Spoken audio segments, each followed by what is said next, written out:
as beautiful as these things are, it does not sustain the capacity to preserve a man in the days of challenges. Yes.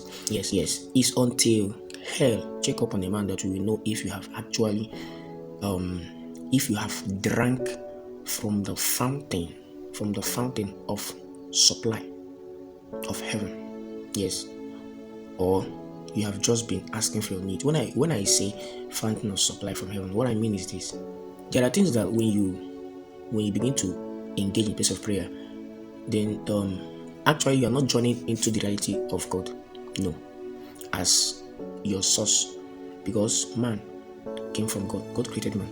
Man is an extension of the reality of God. He made man his own image. Are you getting me? Yes. So there are things that we're going to ask. You're just asking for material things, needs. God does not need to. God can just send an angel to supply your needs. Like we saw in the scripture, he sent an angel to give Elijah food to eat in is that 1 Kings 19 verse 4? I think verse 4 to verse 7 or so. He can also send a raven to bring food like he did also in the case of Elijah. So, but what I'm talking about is there are things that there is a heart posture. You get the point? There's a heart posture you are in the place of prayer. You are joining into the depth of God. Question: in Exodus 24, Moses went up the mountain. Coming down in Exodus 34, spent a whole 40 days on the mountain. 10 chapters, 40 days. What was he asking for? You think Moses spent 40 days on the mountain asking for his needs? No. In fact, if you study that scripture, one of the things you find Moses asking God for was his glory. His glory. Meanwhile, this same Moses doesn't have a house of his own. In fact, as they were still in the wilderness, he was not asking God for a portion in the promised land. Glory. And you'll be wondering, somebody will wonder, how is it that one man led the whole Israelite? In fact, last time I came across the number of a certain population, or a given population of Israelites. You see, in Numbers chapter 11, Moses began to speak. He said that he has with him about 600,000 men on foot. Only men, 600,000. Now, aside the women, aside the children, aside the youth. Now, let's assume 600,000 men, 600,000 the women, 600,000 children, which are no children. Children should be more than 600,000. 600,000 youth. We will not be having 600,000 plus 600,000. That should be 1.2 million. Plus other 600,000, making 2.4 million. Okay, let's assume Israelites were about 5 million people as at then. One man was leading 5 million people. You can imagine that. What sustained him? He journeyed into a space beyond time. That's what I want. That's what I want. That prayer is beyond prayer point.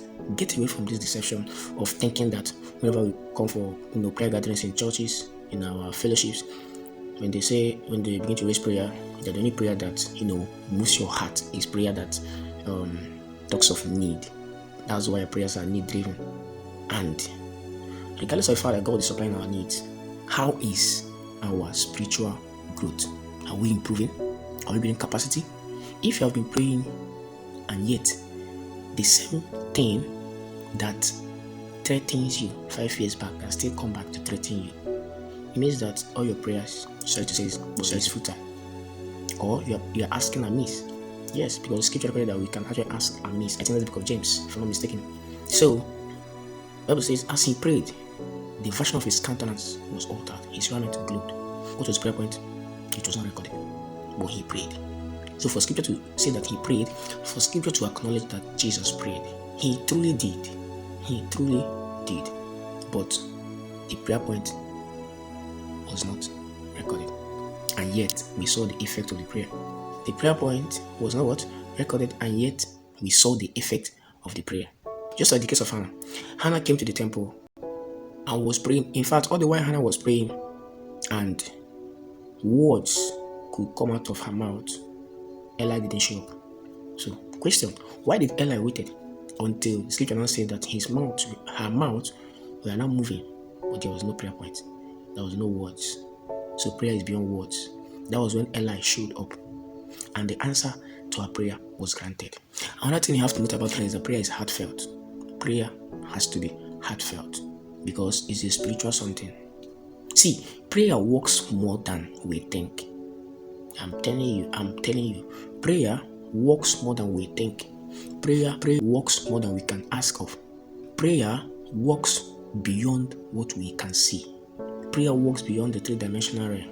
What you can see, what you can perceive, what you can sense, what you can hear. And then if I get my point. So we need to approach spiritual matters with the right mindset. In fact, with spiritual mindset in quote.